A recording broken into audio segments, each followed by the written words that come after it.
I've been running an SEO agency helping e-commerce brands scale their revenue for years now. I've been working with some of the biggest D2C brands in the space, and I've spent a stupid amount of time figuring out what actually works in the SEO world. So safe to say I know a few things about SEO strategy. And today I'm going to go over 5 strategies I'd use if I started SEO again in 2026. And if you stick to the end, you'll leave with all the secrets that I had to spend years learning and hundreds of thousands of dollars testing myself. So let's get into it here. And the first strategy is to map journeys, not keywords. So in SEO and really in all of marketing, you have to understand the customer journey before you really plan out any strategy. And so this is one of the most important things you have to do. It guides your content strategy. It guides what keywords you want to bother ranking for, and this directly impacts the amount of revenue you drive from SEO, because targeting the wrong keywords will drive 0 revenue, while targeting the right keywords is going to drive all the revenue for you. But most people just dive right into it and start looking for keywords before mapping out anything. So let me show you why this matters, even though it may seem subtle. Think about it this way. Which approach do you think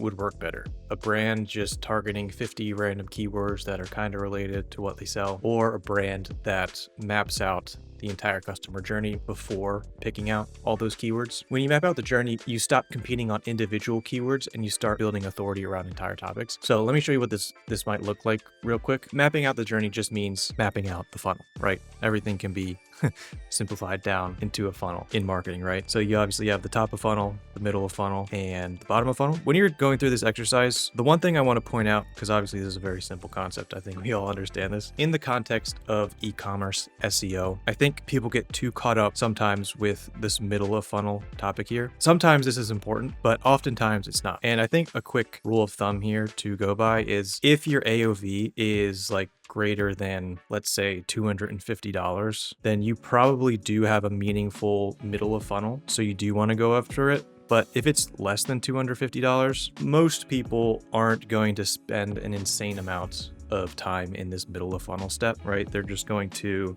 at most be comparing different brands. So in my head, what a top of funnel blog post would be is like, let's use the example of buying a couch. Obviously a very high average order value item in the range of thousands of dollars. And so at the top of funnel here, you'd have like different types of couches. And in the middle of funnel, you might have Lovesac versus Cozy, 2 different couch brands, close price points. And so someone might decide, oh, I want a sectional. And then they find these 2 brands and they're like, okay, but which one do I want? So they're going to spend. And for products over this $250 price point, and obviously we're into the thousands, $2,500 price point probably, people spend a lot of time here, literally months. I just went through this process with my wife and it took us months to decide what brand of couch we wanted to buy. It's a big purchase, right? Thousands of dollars. You don't want to make it more than once. You don't have to return the couch because you end up not liking it. It's a big pain in the butt. And so we literally spent months in this middle of funnel. If your product is like that, where your customers are spending a very long time deciding between brands, it makes sense to spend a lot of time building out middle of funnel content. But for example, if you're like Ridge Wallet, they are a premium wallet brand, right? Under that $250 price point, but still pretty pricey for a wallet, $150, something like that. Even then, people aren't going to spend months deciding, oh, do I want to buy the Ridge Wallet or this other cheap wallet on Amazon? That's kind of the same thing. They're either just going to buy the cheap one or they're going to buy the Ridge Wallet because they like the warranty and the brand behind it and everything like that. Again, this is all within the context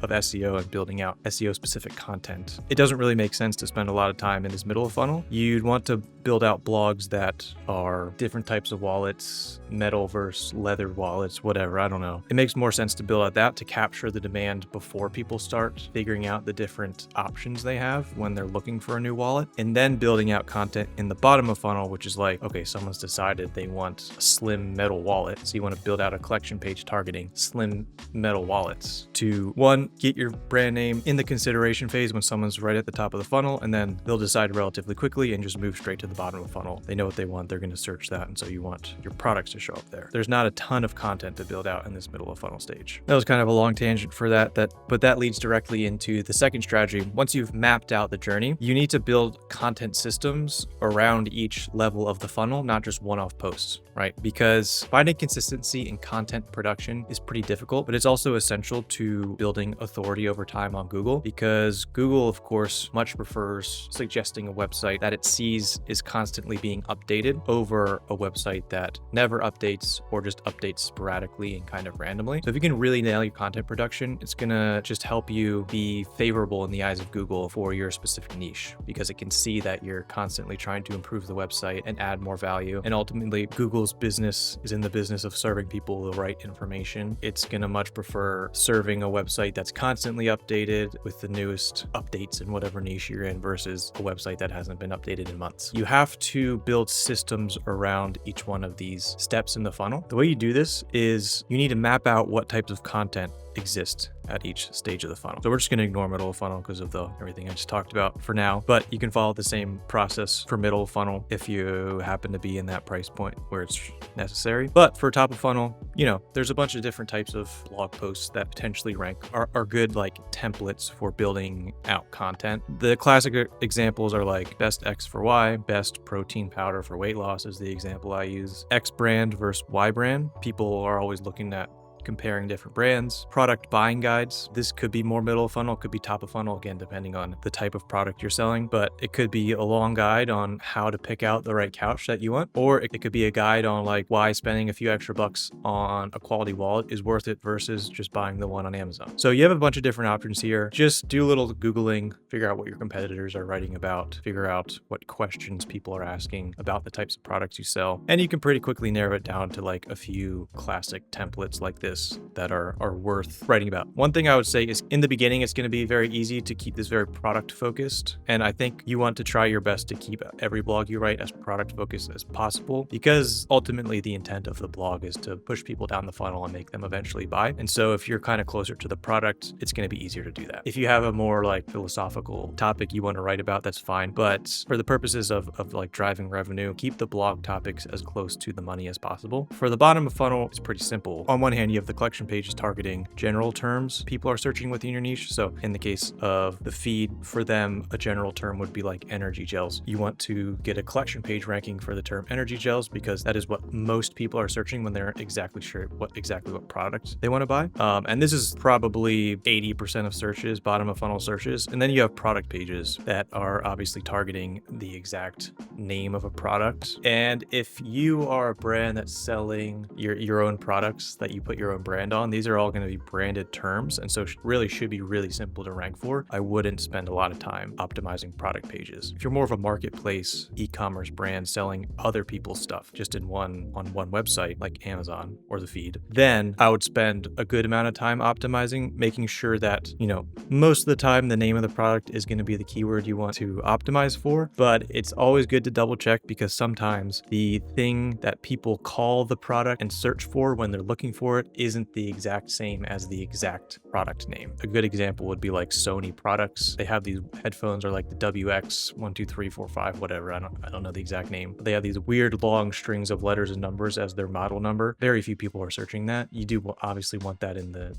H1 of the product page, but you should have Sony WX12345 noise canceling headphones, because that's what people are searching, right? They're not searching the exact model name, they're searching for the noise canceling headphone version of those headphones. Once you've mapped this out, you then need to build systems around producing this content. This is kind of where AI comes in to help out a lot. Anytime you're writing a blog, I highly recommend just getting a freelance writer, finding a freelance writer that you like their style of writing, because everyone on the internet right now is using AI to write blogs. The only way to stick out from the crowd right now is to produce human written content when it comes to blogs, because everyone is using AI. So everyone has the same blog on best protein powder for weight loss, just the same blog, slightly different words and different orders, because it's just AI writing it, and it's the same AI model writing it in a lot of cases. I think it's really important to stand out in the crowd by going for lower quantity, higher quality blog posts, because the entire point of a blog post, by the way, is simply to generate SEO value and pass that value along via internal links to the bottom of funnel. You want to pass this SEO authority, because no one buys up here, people only buy down here, and of course you're in the business of making money, right? By writing fewer blogs that are written by humans and have that kind of human touch and have a truly unique human perspective on whatever the topic is, you have a much better chance of standing out from the crowd. The other way you can do this, of course, you can can use the strategy of crapping out a bunch of blogs with AI, and it does work.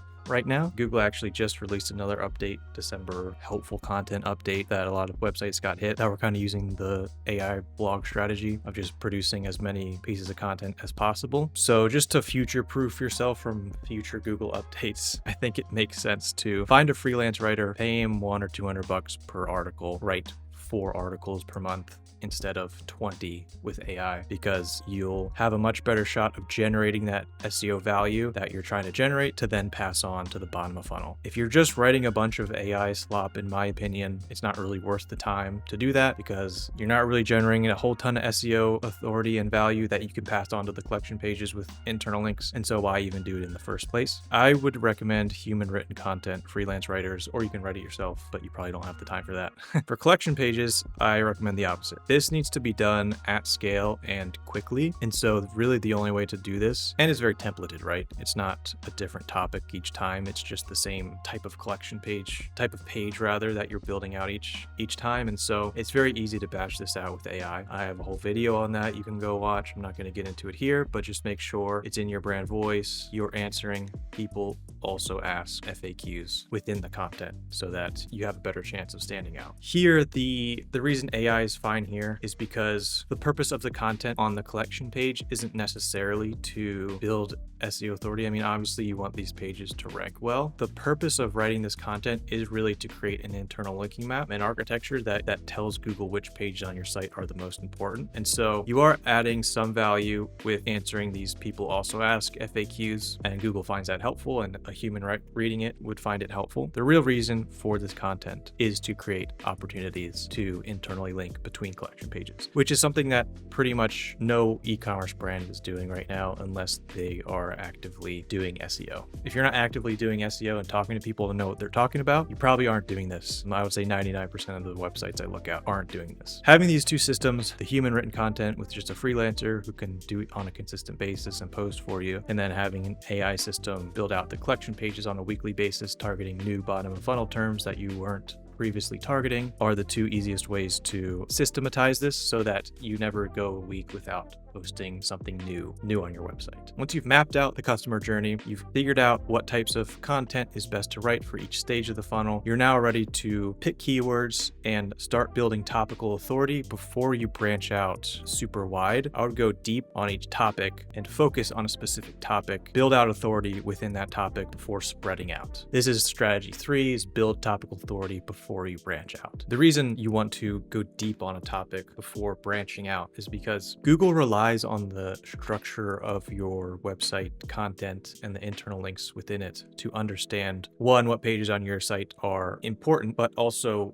what topics you are an authority in, that your website is an authority on. If you branch out too early, you're covering a bunch of different topics in a very shallow manner. Google doesn't, sees a bunch of different ideas on your website and sees you more as a generalist. Whereas if you focus on one topic, build content around that one topic, go very deep on it, Google sees that you really know your shit when it comes to this one specific thing. And then once you've kind of touched on everything you possibly can for that one term, move on to the next thing. And the way this looks like is, because you're an e-commerce brand, you want to start where the money is and start as close to the money as possible on whatever topic you want to target. Then build out as much content as there is keyword volume to support it. Start as close to the money as possible and slowly branch out to further and further away from the money. Because again, the point of ranking these pages is to get people to buy from you. And so you want to spend as much time as close to the money as possible. Again, I've talked about this quite a bit before. The way you want to do this is, again, using the Ridge wallet. They want to rank for minimalist wallet,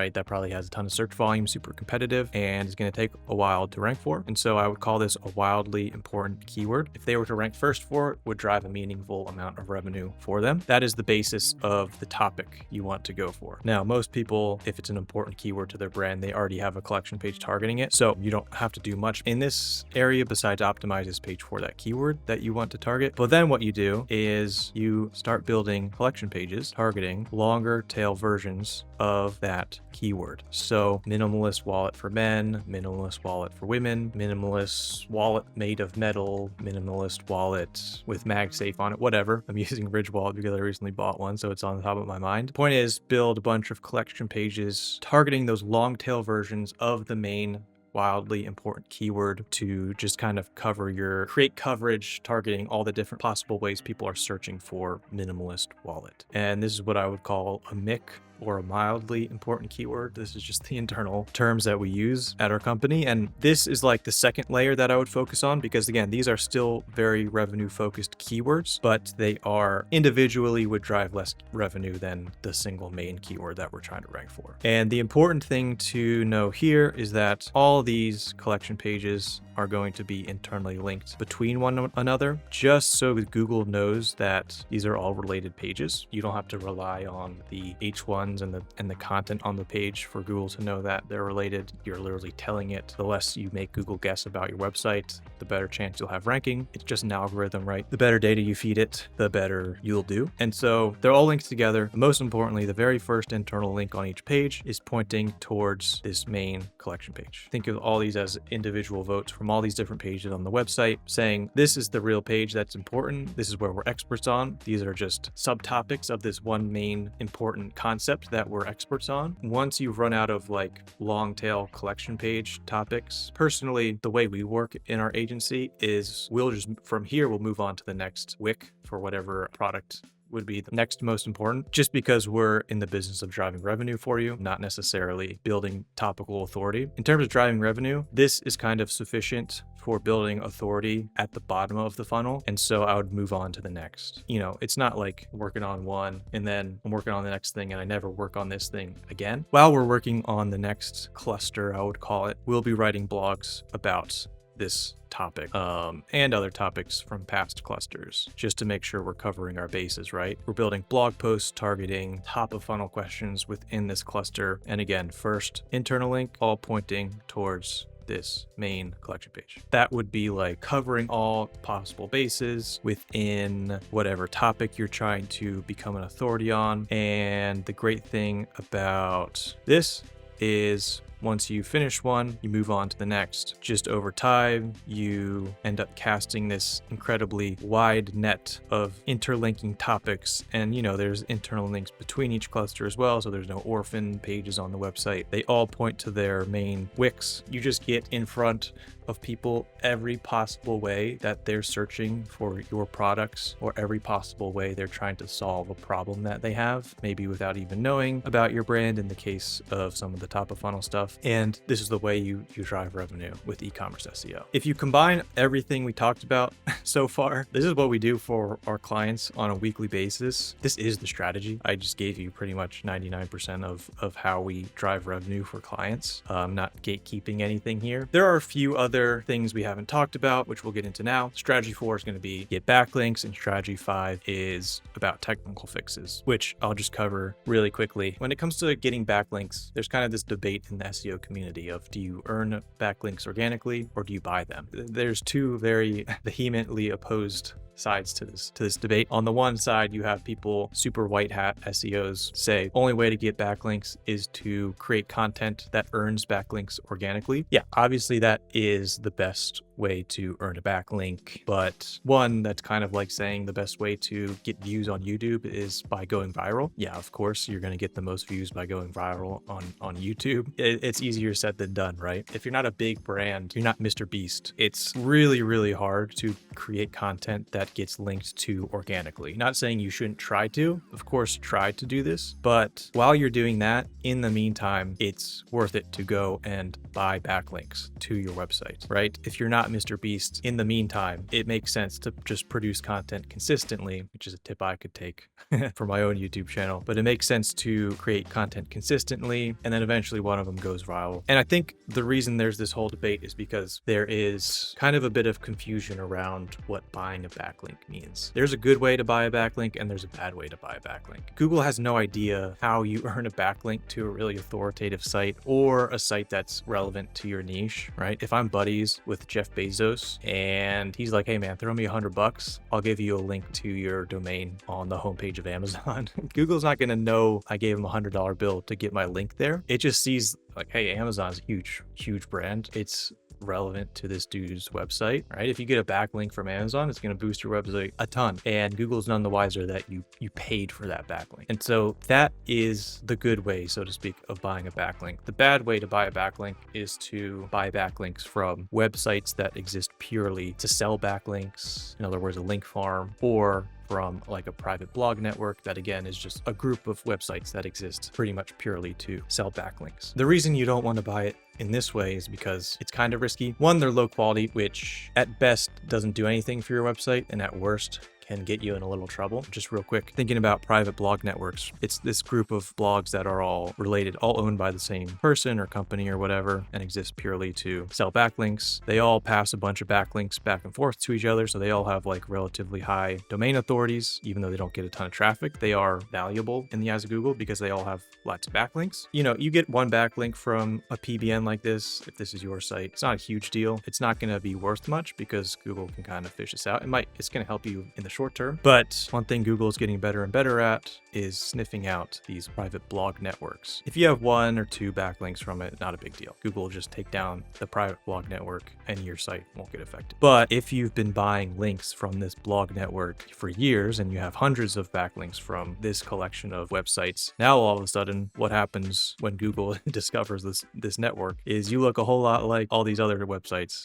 You have the same number of backlinks between them, and if it takes down the network, you have a pretty big chance of going down with it, just because Google doesn't necessarily know that you're a completely separate entity. It just sees that you're also linked between these websites a bunch of times, and so you look like you're a part of the network. So that's the one main risk with that. But if you do the work to find blog or website that's relevant to your niche, isn't actively selling backlinks, but every website, if you reach out to them and say, hey, I'll pay you $100 to put a link on my website, a lot of site owners will say, yeah, we're all trying to put food on the table, right? So a lot of people won't turn down that opportunity, or offer a link in exchange, something like that. If it's just an under the table deal that like this site doesn't purely exist to sell backlinks, but they do if you offer, that's a much safer way to do this. And Google has no way of knowing that you paid this person to put a link on it, or you exchanged a link to get a link back to your website. This site isn't part of a PBN. It's not a link farm itself. There's no risk in making that transaction. It's totally fine. And it's a good idea because while you're trying to build those pieces of content that might go viral and get a bunch of links naturally, you're still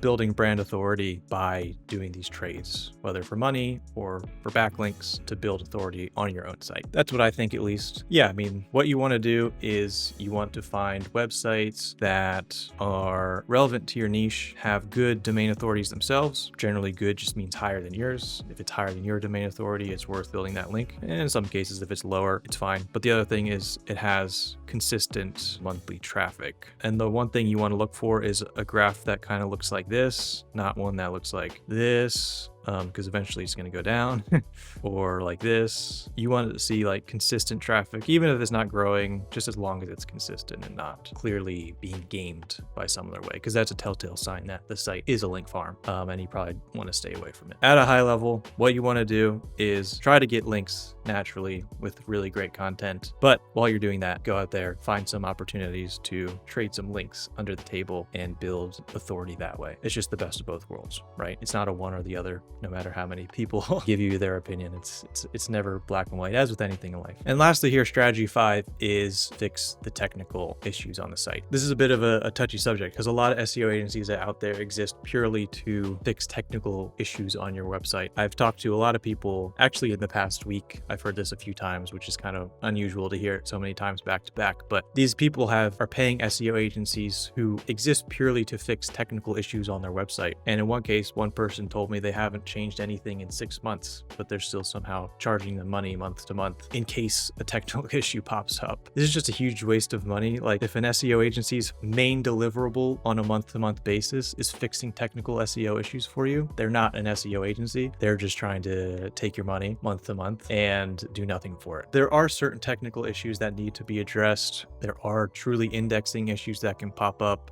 Schema markup, technically a technical issue. If it doesn't exist or isn't optimized, you can improve that. Fixing 404s, you don't want broken internal links, stuff like that. All that stuff's valid and should be fixed on a month-to-month basis. But this is like kind of bottom of the barrel stuff. Get your schema right, make sure your site loads in a reasonable amount of time, and you're pretty much good to go. But especially Shopify, I mean, it does such a good job out of the box solving all these technical issues with canonicals. And maybe 10 years ago, it makes sense to hire an agency that focuses specifically on technical issues, because 10 years ago, these were an issue. If you had a product with 5 different colors, whatever CMS you were using didn't automatically create canonicals from the variant URLs to the main URL. That is a technical issue that could cause some SEO issues, but that's all automatic now for the most, with Shopify at least. And so it does make sense to worry about this. Same with page speed. Everyone likes to harp on page speed. You're going to lose so much revenue if your site takes a quarter of a second too long to load, when in reality, maybe it causes some bounces. It's not going to drive the needle in the same manner as this does, like building content and staying relevant and building authority within your niche and getting in front of all the different ways people are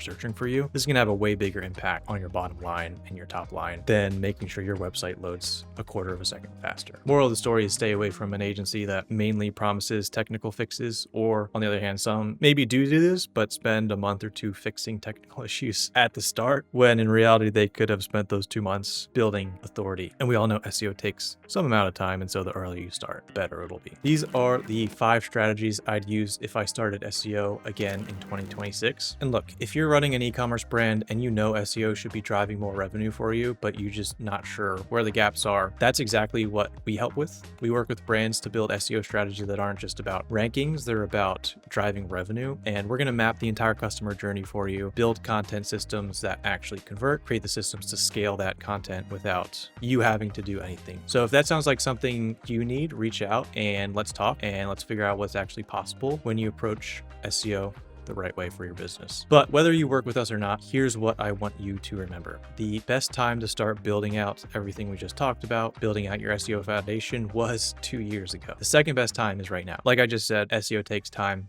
and the sooner you start, the sooner you'll see that growth. And every day you wait, it's just another day that your competitors are compounding their advantage over you. So you don't need to be perfect. Take what I said here, implement it yourself. It's not going to be as easy as I made it, because I've, again, spent years figuring all this out and it's second nature to me. If you need any help with it, again, you can reach out to us. You just need to start, build one solid piece of content this week, then the next week, then another, then string it together. And before you know it, you'll look back 6 months later and realize you've built something real, something that works, and something that lasts. That's the game. Play the long game, play it long enough, and you win. Thanks for watching, and please consider subscribing if you've got anything value out of this, and thanks for watching.